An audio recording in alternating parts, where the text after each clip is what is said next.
Thank you for joining me here at Mrs. Quarries Point for our virtual live Story of Sydney tour. I'm very lucky to be able to do this, working with Helen and the gang at Ultimately Sydney in sharing the sights, the stories and the tastes of Sydney. Who's joining us today, by the way? Say all our hellos. We've got Makiko from Japan. Yes. And Joe Hayes from Melbourne. all right. Hi Joe, hi Makiko, and anyone else who joins us along the way. These are the figs, the fruit of the Moreton Bay Fig Tree. These magnificent trees, many of them were planted in the 1860s and 1870s in the parklands of Sydney, including the Domain, Hyde Park, Observatory Hill, and they're fantastic, beautiful trees. Walk with me down to Helen's favourite lookout. This is actually a Port Jackson fig, a slightly different species. But behind me you see Farm Cove, the Botanic Gardens, the Opera House, the Harbour Bridge, and beyond the Opera House is Sydney Cove, or Circular Quay, where the story of Sydney began, with the settlement in January 1788 of the first fleet from England. 11 sailing ships carrying 1,480 people, 800 of which were convicts, and 200 of those were women. And they came ashore and established what we now know as Sydney and Australia. Two new people joined, Izzy and Martina. Izzy from Bondi and Martina from Melbourne. Okay, welcome Izzy and Martina. Thanks for joining me. Here at Mrs. Macquarie's Point, two French ships arrived under the Captain La Perouse. So it was a pretty close call, matter of hours, with the French getting here first. The first fleet relocated up into Sydney Harbour and chose Sydney Cove because of its fresh water source, which we now know as the tank stream. We've got the Harbour Bridge, the first major crossing from north to south across the harbour. Before that, there were masses of ferries plying their way, and it was very congested. The Harbour Bridge was built between 1924 and 1932, and we call it the coat hanger. We've also got the Sydney Opera House. It was built between 1959 and 1973. I was just going to say, it looks like an absolute spectacular, beautiful day in Sydney. And coming from Melbourne, I've never heard the term the hanger, referring to the bridge. I'm a Sydney boy all my life. As far as I know, we've always called it that since the 1930s. Wow. The Botanic Gardens was established by Lachlan Macquarie formally in 1816.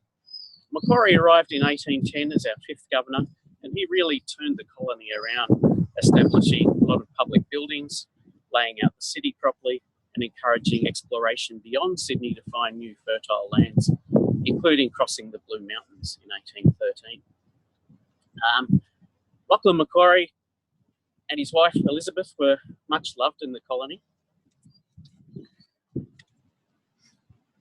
So the settlement of Sydney was almost akin to settling on the moon for English people. It was at the other end of the world. It was very remote and far from the British Empire. And defence was quite a concern here. A lot of the harbour foreshore that is now National Park and full of walking trails was never developed because it was reserved for military purposes in the 17 and 1800s. In fact, the site of the Opera House was once a fortification called Fort Macquarie, and under where the Harbour Bridge was the Dawes Point Battery, a large fortification with cannons. And of course, behind us out in the harbour is Fort Denison, initially a little bare rocky island called Pinch Gut by the convicts because they were often sent there for secondary punishment with minimal bread and water to eat, and they would lose a bit of weight, hence the name Pinch Gut. In 1839, 3 American warships arrived in the harbour unannounced, and it got authorities a bit worried about defence, and they fortified the island, especially during the 1850s, during the Crimean War, when there was a worry of Russian invasion. And there are 3 8-inch cannons in the tower still that they can't be removed because of the nature of the construction. They were put in there before it was completed. Behind me, you might see Garden Island, a very important naval base, which initially was a market garden area on the island. And from the 1850s, it became an important naval establishment. During World War II, it was joined to the mainland with a lot of dry docks and became a very important Pacific strategic base during World War II.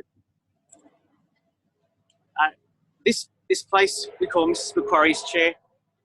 I was talking about Governor Lachlan Macquarie, who was one of our most influential early governors, and he and his wife Elizabeth were much regarded and loved. Elizabeth was also very homesick, and she was known to sit out here waiting for ships to arrive up from the entrance of the harbour, which is out to the east from where we are here. It could be an 8-month voyage from England, so for her to write a letter home and get news or things or people she knew, it could be a very long wait. And she was known to sit out here waiting for ships to arrive.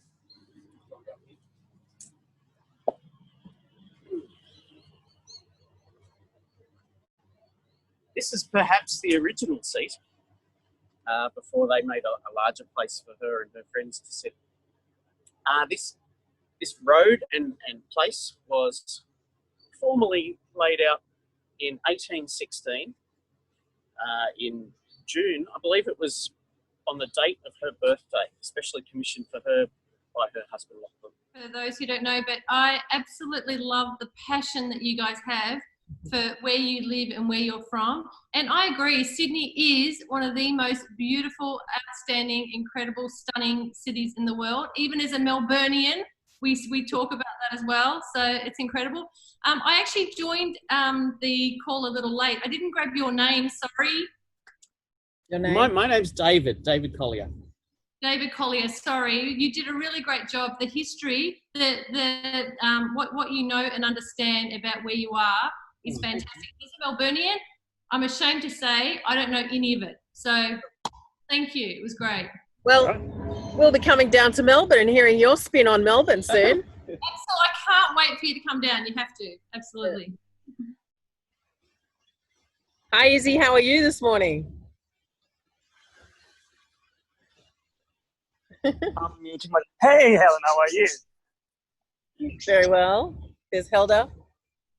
Hey, thanks for this beautiful, again, a tour. It was incredible. It was ultimate. And I love the history of the bridge. And I have a question. So, before they built the bridge, how people were commuting from one side to other side of the city? Were they using ferries? What kind of ferries? Were like steam-powered ferries? And like, how was the commute? That's a good question. There were all kinds of ferries. There were vehicle ferries, horses and carts. There were large and small steam-powered passenger ferries. And one of the earliest ferrymen was named Billy Blue. He was Billy Blue of African-American origin who was working for the British in New York during the War of Independence. And he went way back to England with the British because he wouldn't have been too popular hanging around in America. Yes. And he became a chocolate maker. And for his business, he stole some sugar and got caught, and he got convicted and sentenced to transportation to New South Wales, where he was a convict. And he served his time, and then he started a ferry business, rowing people to the harbour in a little wooden rowing boat. Wow. Quite well. And Lachlan Macquarie, the governor, liked to reward men with initiative and gumption and who made things happen. And he granted him some land on the north side, which we now call Blues Point, named after Billy Blue. Wow. So people have had a demand and for ferry services from the very earliest days of settlement. So when we finally built the bridge, it was a great achievement, and it transformed living in Sydney for the people at that time. Wow. Thanks for that. Thank you. Thanks for asking. So this was today's tour was part 1 of 3 parts. So next week on Wednesday at 12 o'clock, we're going to be doing part 2 of the story of Sydney, which starts from probably King's Cross and then goes all the way to the Gap. And so we'll be traveling. So you'll check out the preview. Thanks for taking the time to spend a little while with us and see our beautiful city. Thank you, guys. Thank you. It was a pleasure. And really. We'll invite you to the one next week, which is at 12 o'clock, midday on Wednesday next week. Thank you, Helda, for doing such a great job as always. And if no one's got any more questions, we'll see you again next week. Thank you. Thank you. Thanks, guys. Thank you so much. It was so informative and so helpful, especially for people like me who moved to Sydney from overseas, and also interested in the history of this beautiful country and this beautiful city. It really helped me to understand your real values, how hard all days were, and how we can get better with connecting with each other and supporting each other. Thank you so much. It was a pleasure to spend time with you and learn from you. Thank you, Izzy. Thank you, Izzy. Thank you, Izzy. See you later. Bye. Bye. Thank you so much for joining us for the Story of Sydney Part 1. It's been a great pleasure to show you our beautiful town with Helen, the director of Ultimately Sydney. Tune in next week for Part 2 and beyond.